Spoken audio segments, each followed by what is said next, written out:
मेरी व्यथा। मैं हिंदी हूँ, बहुत दुखी हूँ, स्तब्ध हूँ। समझ नहीं आता कहाँ से शुरू करूँ, कैसे शुरू करूँ मैं, जिसकी पहचान इस देश से है, इसकी माटी से है, इसके कण कण से है। अपने ही आंगन में बेइज्जत कर दी जाती हूँ। कहने को संविधान के अनुच्छेद 343 में मुझे राजभाषा का दर्जा प्राप्त है। अनुच्छेद 351 के अनुसार संघ का यह कर्तव्य है कि वह मेरा प्रसार बढ़ाए। पर आज यह सब मुझे क्यों कहना पड़ रहा है? नहीं जानती थी मेरा किसी राज्य विशेष में किसी की जुबान पर आना अपराध हो सकता है। मन बहुत दुखता है जब मुझे अपनी ही संतानों को ये बताना पड़े कि मैं भारत के 70% गांवों में अमराइयों में महकती हूँ। मैं लोक गीतों की सुरीली तान में गूंजती हूँ। मैं नव साक्षरों का सुकोमल सहारा हूँ। मैं जन संचार का संपदन हूँ।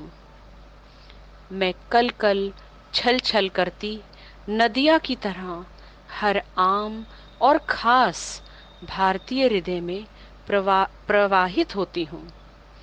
मैं मंदिरों की घंटियों, मस्जिदों की अजान, गुरुद्वारे की शबद और चर्च की प्रार्थना की तरह पवित्र हूँ, क्योंकि मैं आप सबकी अपनी हिंदी हूँ। विश्वास करो मेरा कि मैं दिखावे की भाषा नहीं हूँ, मैं झगड़ों की भाषा भी नहीं हूँ। मैंने अपने अस्तित्व से लेकर आज तक कितनी ही सखी भाषाओं को अपने आंचल से बांधकर हर दिन एक नया रूप धारण किया है। फारसी, अरबी, उर्दू से लेकर आधुनिक बाला अंग्रेजी तक को आत्मीयता से अपनाया है। सखी भाषा का झगड़ा मेरे लिए नया नहीं है। इससे पहले भी मेरी दक्षिण भारतीय बहनों की संतानों ने यह सर उठाया था। मैंने हर बार शांत और धीर गंभीर रहकर मामले को सहजता से सुलझाया है।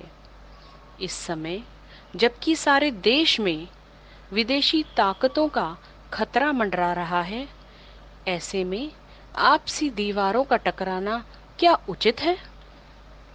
लेकिन कैसे समझाऊं और किस किस को समझाऊं?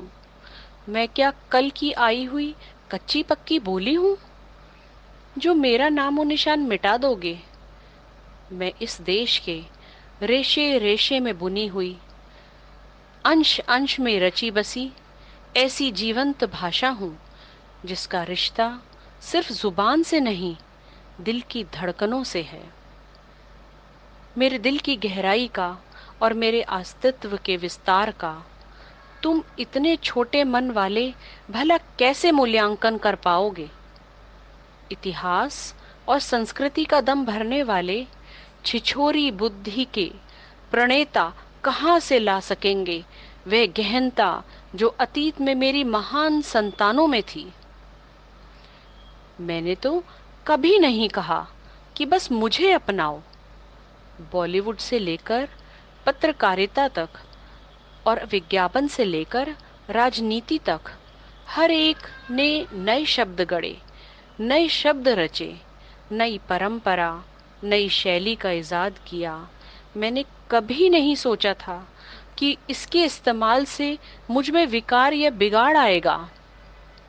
मैंने खुले दिल से सब भाषा के शब्दों का, शैली और लहजे का स्वागत किया, यह सोचकर कि इससे मेरा ही विकास हो रहा है, मेरे ही कोश में अभिवृद्धि हो रही है।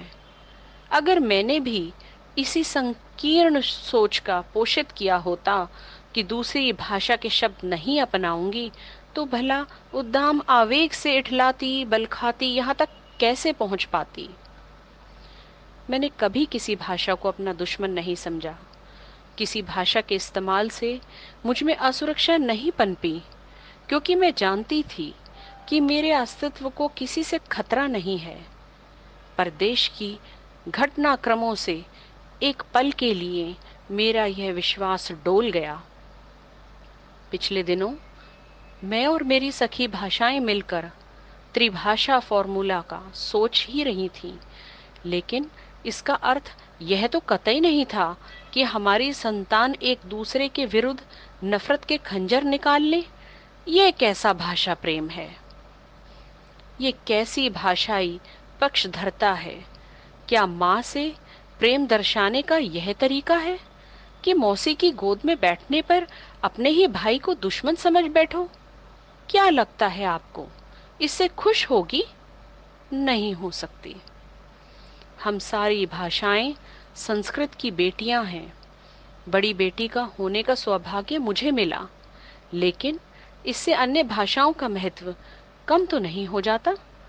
और यह भी तो सच है ना कि मुझे अपमानित करने से किसी का महत्व बढ़ तो नहीं जाएगा। ये कैसा भाषा गौरव है जो अपने अस्तित्व को स्थापित करने के लिए स्थापित भाषा को उखाड़ देने की धृष्टता करे। मुझे कहाँ कहाँ पर प्रतिबंधित करोगे?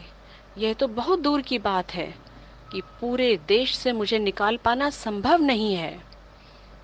बरसों से भारतीय दर्शकों का मनोरंजन कर रही फिल्म इंडस्ट्री से पूछकर तो देखो कि क्या मेरे बिना उनका अस्तित्व रह सकेगा?